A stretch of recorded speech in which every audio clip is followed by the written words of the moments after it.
Hello, everybody, and today I have a question for you. That question is, what do you want to be? This is a question we often ask our younger children. What do you want to be when you grow up? We'll ask our teenagers, in a sense, um, what do you want to become? Where do you want to work? Is more appropriate to this age, I guess. And we have many sayings that kind of signify what somebody's to do with their life, which is quite interesting. And I'm going to tie in with this kind of topic, a lost synergy between what do you want to be and the other side of the coin there. What are you becoming? So often when we ask the question, what do you want to be when you grow up, or who do you want to become, you might ask, um, what did that person make of themselves? All these things are symbolic of somebody taking on life to become a better version of themselves. Ideally, though, we equate this to working a job that is good. Good mainly in the sense of making a good income, therefore taking care of the family. Um, in that kind of sense, we also might have a job that might fit somebody's personality. So we say, oh, well, that's good. He's always been an artist, so it's good that he does um, some kind of engineering or something like that. It fits with his personality, we might say. But this also denotes the fact that this person has built a character to sustain that style of work, which is never the case. There's not really somebody who says, okay, well, what do you want to be when you grow up? And you say, well, I want to be a firefighter. And they say, okay, great. So you've always wanted to be a firefighter. Now that you're a teenager, do you still want to be a firefighter? Yeah, it's really important to me. All right, here are the personal characteristics you're going to have to develop to be an amazing firefighter: determination, insight, teamwork, leadership, probably the skills to make concise and accurate decisions, leaving no man behind. These kind of things have not been developed. In fact, when we get into our job, and these are things that are kind of prerequisites that nobody ever talks about, really, they're not really on the resume so much anymore. Um, then you have a very big dissonance between reality and the job demands. So the job inherently, other than the fact of managers, which again is another story, but a job that you have to be in charge of multiple people. There are a lot of personal development skills needed to fit that bill, which are not necessarily cultivated in childhood. One might be more leadership prone and therefore uh, take the demands on of the job more appropriately. What's the big deal, you say, between um, going for the job and getting it as a manager, rather than learning the skills as a kind of child growing up to be in a managerial position? The big difference is the strain on the person's mental, physical, and emotional health, I guess is the best way to put it. If you have the skills to do that and you've developed and cultivated the, let's say, call them personal skills to be a leader, then the demand of the job is very minimal. You know what to do with the pressure, you deal with it adequately, your solutions to things have very little cost to yourself, and you can put the pressure where it needs to be, and you can manage the team very kind of flawlessly because it is something that you're well versed in. Now, let's say you just get the position and you being a captain of a soccer team once in your life and you thought that was great. So being a manager will also be great. The demands that will be asked of you on a continual basis will be far greater than what you can sustain because you didn't cultivate the personal skills to hold up those demands. Therefore, your mental, physical, and emotional health will suffer, especially over a long period of time.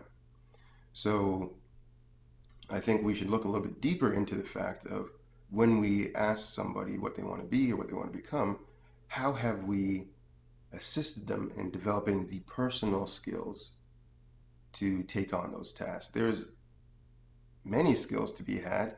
Essentially, all of them set you up very well for life. But who sits down for the quiet cultivation of such things? What time does a parent have to sit down and really work out the practices and understanding from the child's perspective to what will grow into a strong personal characteristic. This is also another hidden synergy in there, or forgotten synergy between um, what it takes to teach somebody that skill, the time and patience and quiet taking care of somebody throughout that process is also something that I feel is lost to time. This being said, there was a time, we're getting into a lot of lost synergies here, with the family dynamic where the caretaker stayed home and the person who was going to be the kind of provider went to work and did that. So, what's the big difference now? We don't really have that, to be honest.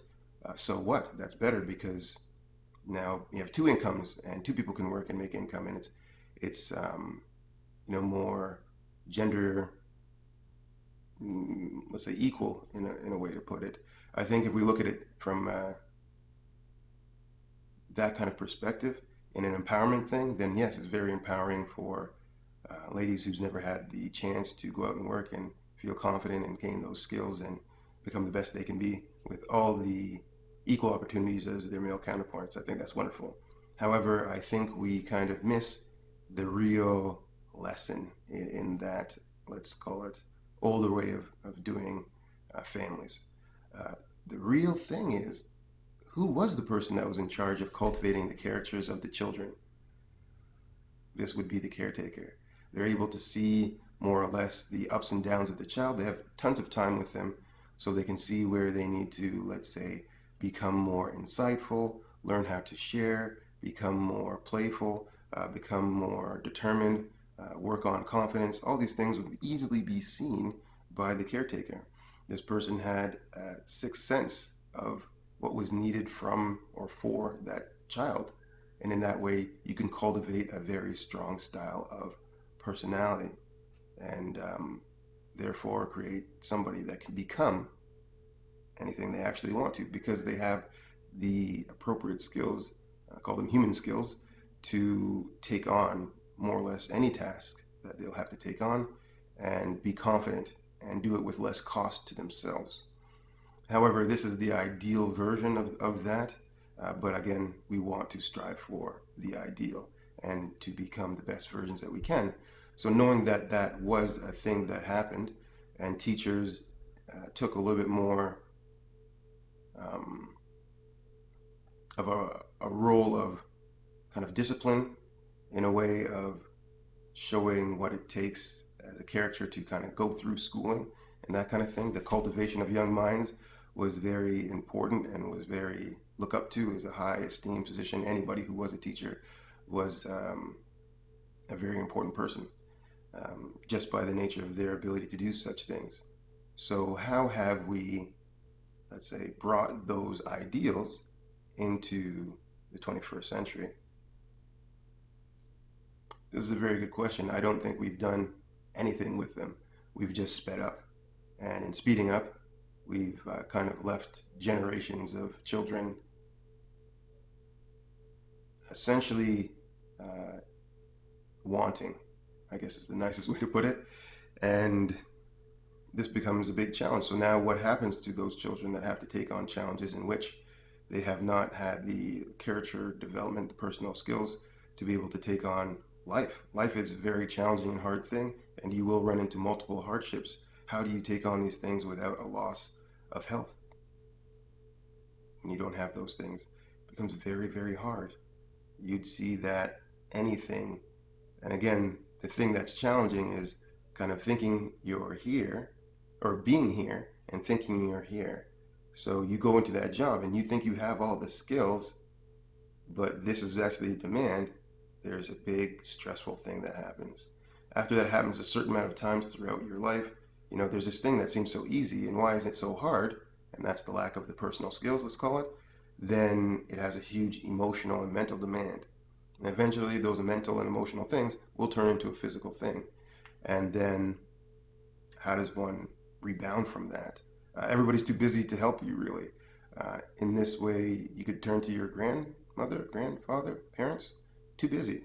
Grandparents might have the more time now finally that they're retired, but to make it to the grandparents, to give the kids over and let the grandparents kind of take over that cultivation is not something that is, let's say, strongly cultivated either. So we have this double whammy, triple maybe, if you want to call it something, when we try to,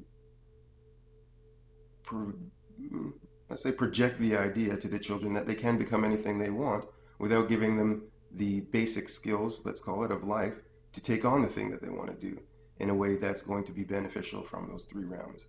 Again, now that we have history to look back on and to kind of reflect and see where the missing pieces were, we can now put back the mental, emotional, and physical attributes into that previous scenario so that we have a greater outcome. So if there is somebody cultivating these things and not just taking care of the child as like pacifying them, as keeping them distracted enough to not make noise, that necessarily is a very unproductive way of helping somebody be capable of taking on life's challenges. And again, these parents would be stressed out. So it makes sense that they wouldn't have the time because they're both working and both have the demands. And you have to ask yourself, well, is this a life that you want to cultivate for the younger people? Is this a life that you actually want to live? Or are you just going along with the stream of things because, again, nobody sat down with you and cultivated those skills so you feel confident taking on bigger challenges? Probably that bigger challenge is to make less money and to take on a passion that you enjoy. Do you become a terrible person because you decided to do that? I don't think so. I think you become a bold and strong person.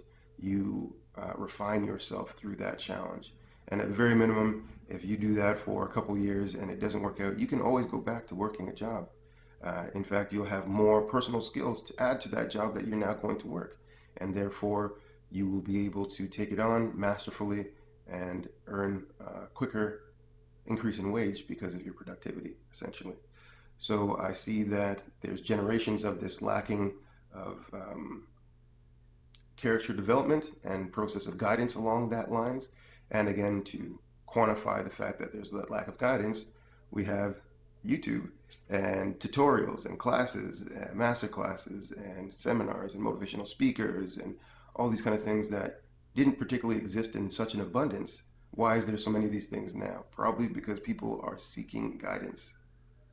But the guidance that they're seeking is very external in the way that the quiet cultivation of these things require larger amounts of time and process and valuing and a reorganization of beliefs to be able to transition through these things. And in that way, we kind of miss the point when we just do these things. We have essentially the degrees on the wall, but are poor in mental and emotional health, which then says, how can you cultivate something you don't have in somebody else, other than going through the kind of academic, let's say, prerequisites. Not to say anything bad about academics, it's very good to be academically inclined, and they definitely have their place in society, and they do very wonderful and great things. But I'm just putting into context when we make the cultivation of a human being a priority, as opposed to what they can essentially, what they can fit into that's already made for them, that box, that limiting factor for them. Can they do so much more? We do know that self-care is devoted essentially to the cultivation of character and the building of human potential altogether. So what I'm saying is we already know what the system is. We already know how it works. I don't think necessarily destroying the whole thing is the best way to go because we have to learn a lot of lessons all over again and we have to see how we adapt to that situation. I think it's better just to add in these things so we can improve on what we already have by shedding a little bit more light on those aspects of cultivating a personality. So that is just a little insight that I think is very important to note and can kind of make things make sense for the adults that are going through these challenges and or parents that are starting to see that something's not right. How come I have more determination or whatever characteristics, and my son or daughter or grandson or whatever um, doesn't really have that kind of grit. I think that's how we'd see it, that kind of perseverance of sticking through the hard, tough things. And that is because essentially they have way less of that character development thing in their life, just based on the kind of dissipation of the skill over years. So that's something to keep in mind as well. Thank you very much.